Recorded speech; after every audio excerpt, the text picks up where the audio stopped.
mana ada keturunan Nabi seperti ini. Kami merasa malu, merasa jengkel, merasa takut, merasa terintimidasi. Saya harus katakan begini Baraya, kenapa yang datang ke diskusi ini cuman saya? Dan saya katakan, lebih dari setengah kolom komentar yang jumlahnya ribuan di satu video saya itu, meminta saya untuk tidak hadir dalam acara ini.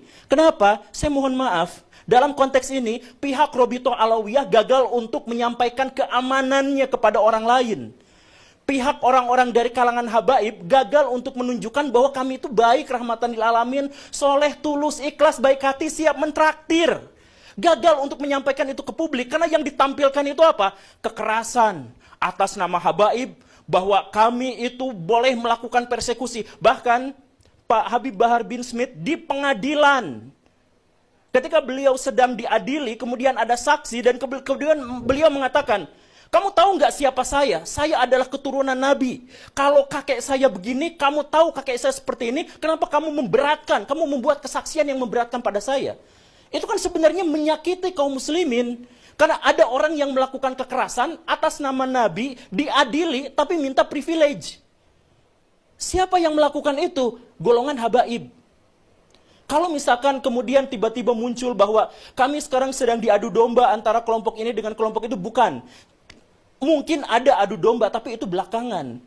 Munculnya itu dari mana? Dari keresahan kaum muslimin. Karena melihat di satu sisi kami mencintai, demi Allah kami mencintai Nabi.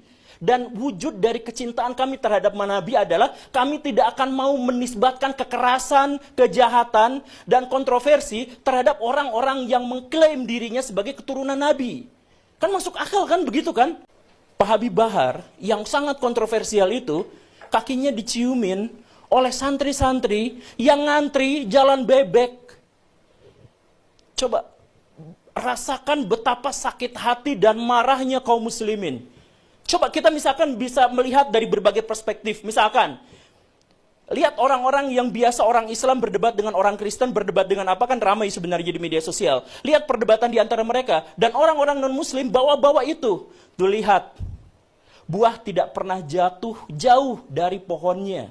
Sebagai penegasan, kalau Bahar melakukan kelakuan yang seperti itu, ya begitulah nabinya.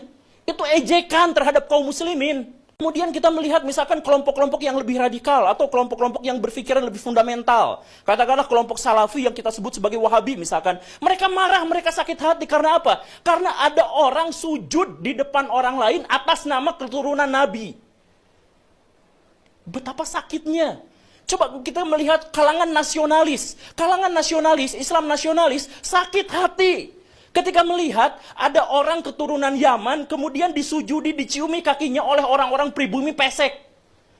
Jadi, dilihat dari konteks apapun, dalam perspektif apapun, ini benar-benar menyakiti kaum muslimin.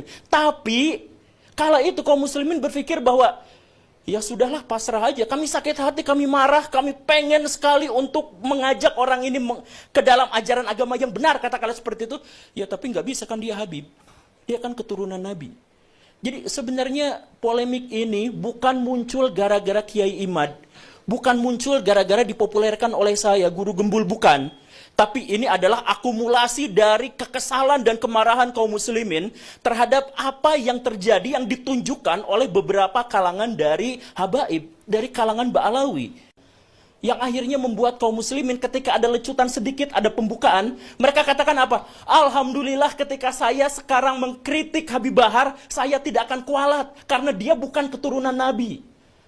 Jadi munculnya itu bukan alhamdulillah saya tetap bisa mengagungkan Nabi, saya tetap bisa menganggap Nabi sebagai figur yang ideal, yang kuat, yang bersih, yang baik hati, yang soleh, yang suri, tauladan bagi seluruh manusia. Alhamdulillah. Karena ternyata orang-orang yang mengingkari akhlaknya itu bukan keturunan Nabi. Alhamdulillah. Jadi sentimen ini muncul bukan gara-gara Kiai Imad. Kiai Imad hanya membuka keran bahwa ketika mengkritik Pak Habib Rizik, ketika kita mengkritik Pak Habib Bahar, itu tidak apa-apa karena tidak ada hubungannya dengan Nabi. Itu saja. Kritik saya ini di depan Robitoh ini bukan karena kebencian, bukan karena apa. Tapi ayo kita perbaiki sama-sama agar polemik ini selesai.